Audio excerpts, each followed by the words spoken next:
he applauded the National Museum for the blackness that they put in there, not getting rid of slavery. And then now, this week, he said we got to get rid of that. But now, at the same time, he's making sure that the statues of slave masters, the Confederate flag, all of the heroes of America that were about slavery, he'll make sure that they exist. Is the mic good? You sure? You sure? You sure? You're 100% sure. All right. Y'all put a 1 in the chat and make sure the mic volume is good, but I'm still getting some people saying that it's super low. Are they using the right mic?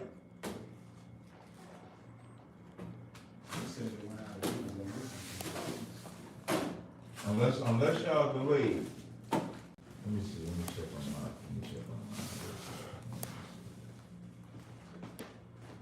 Testing.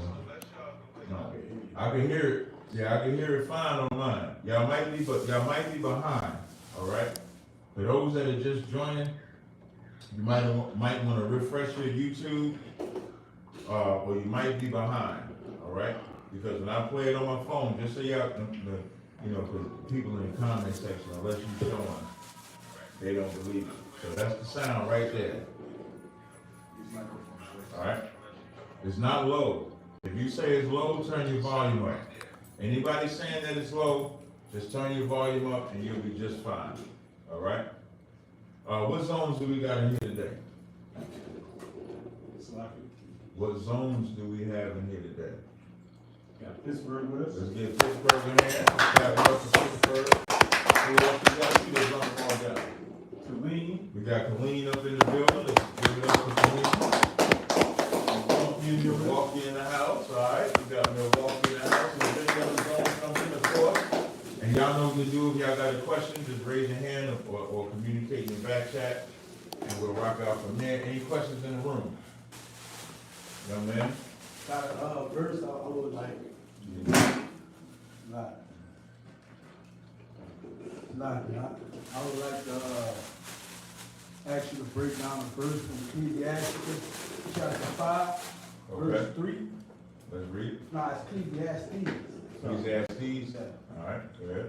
And it says, for a dream cometh through the multitude of business. And read, start at verse 1.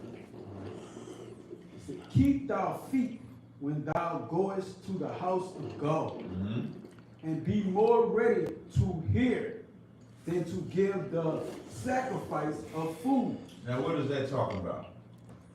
First it says, keep thy foot when thou goest to the house of the Most High, meaning don't be all over the place. You want to be grounded.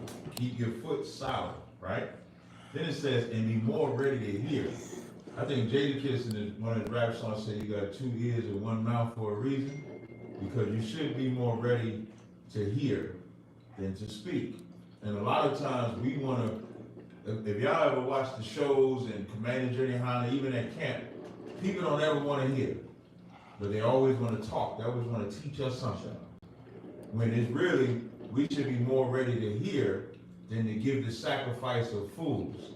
The sacrifice of fools meaning what you say that you think is important is really the sacrifice of fools, is what it is, all right?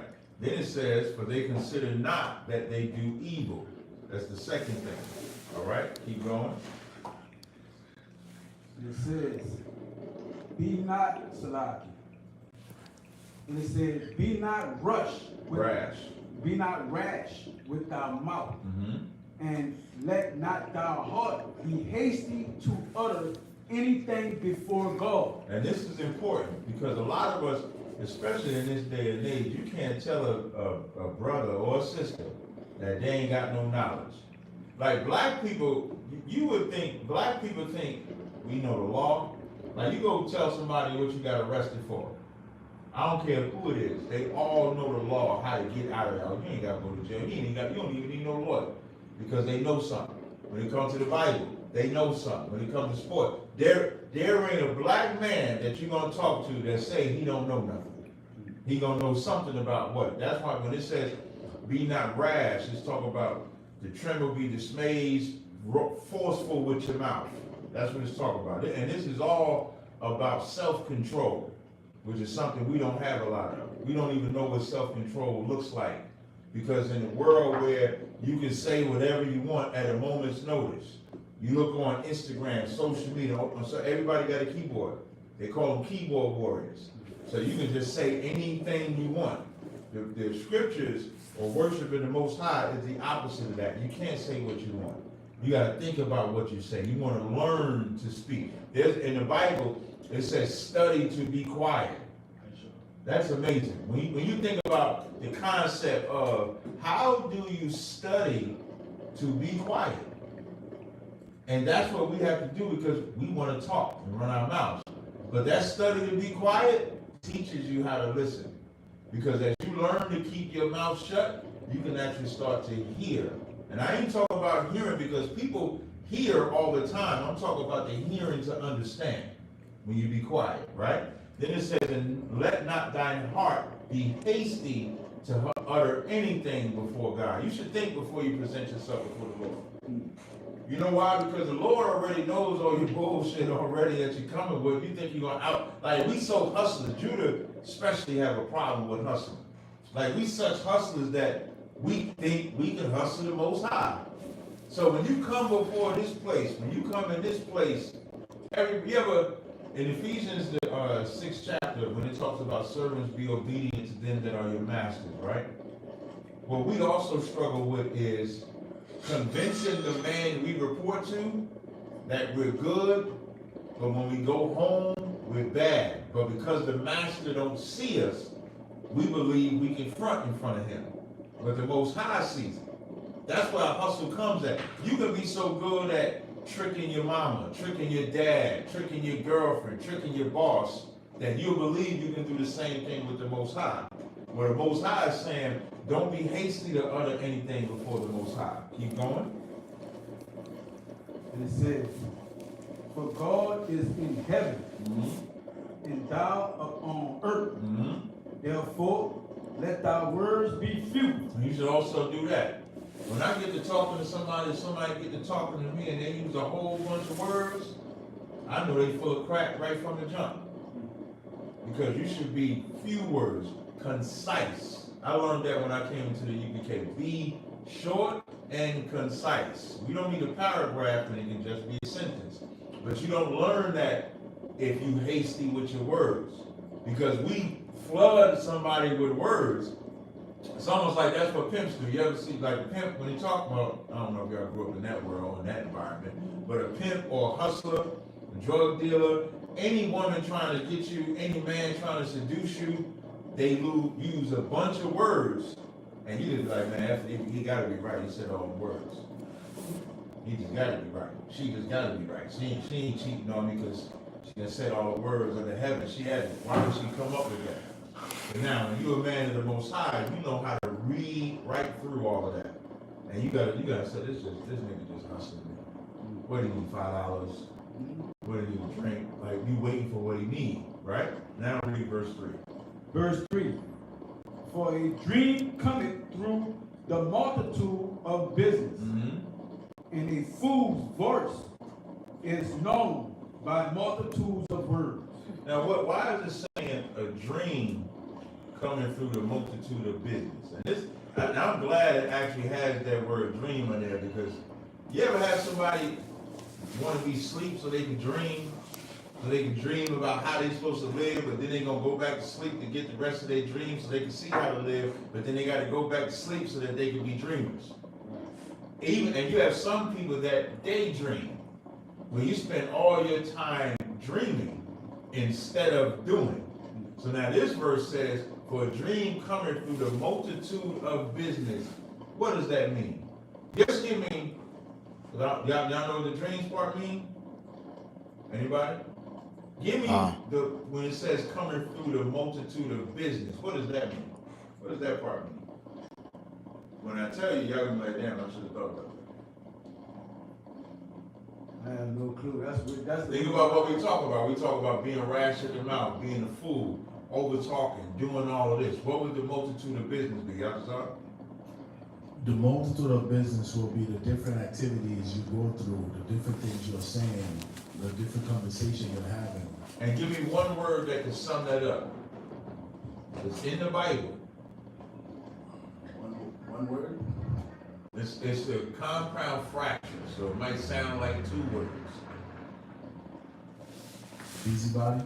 Give him a hand. I didn't think you was gonna get it. Damn, y'all stop. I did not think you was gonna get that word. Busybody.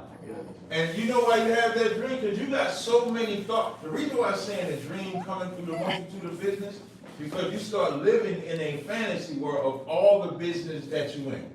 So imagine you in my business, Aisha's business, Yatuba, Shamawa, Paradisai. You're an expert on it all. You know how to give all the advice on it all. You become a dreamer. You're fantasizing. So by a dream cometh the multitude of business, and a fool's voice is known by the multitude of words, because you be thinking that, and you know what I'm saying, you're not talking about it, you know, I'm just breaking down the scripture. Because we be thinking that our multitude of words make us smart. A wise man gonna see through that. I remember, like, as I'm breaking this down, it reminds me of Polite. Polite used to use all them words. I mean, walking dictionary, man. And my first true experience of that was when I was in Black and Nobel. I got up in there, and he started saying all the words, and I'm reading right through it. Like, it's very easy for me to read through it. And I'm looking at the people, and them people like, yo, that's dope, that's right, Polite dropping it, doing this. And then I would speak simplified, because that's what the gift that the Lord gives you, to be able to look through a fool. And that's what that's talking about. Don't be a busybody. And that's hard for blacks, Hispanics, and Native Indians. In this day and age, we want to know everybody's business. Why do you think you're on Facebook and Instagram? Why do you think you're on TikTok? Why do you think you're on YouTube? The business of people's business is more important. You ask most people, they say they don't watch TV, right? A lot of people say they don't watch TV. But ask them if they're on social media, because that's the new TV. You know why they can't watch TV? Because real life gossip is far more entertaining. It's far more important. They just saw the naked gay country singer walking down the street because he get locked up, because he walking down there, he don't know how to, like, I don't know, up here, y'all call it angel dust over here in New York? What, PCP? Y'all just call it dust PCP? Yeah, water. You know, or water, right? They would say, when anybody in Jersey City, where I'm from, would be on that water, they would get naked. Now, I ain't talking about fully butt naked, but they would be in their drawers, like Smokey on Friday. The country singer, what's the country singer? Lil Nas X? Because he's a homosexual, he just can't be naked. He got to be cowboy boots and naked. So he walk around in his drawers, but he got his cowboy boots on. Because that's entertaining. So people would say, no, I don't really watch TV no more, but ask them if they put their phone down. They don't.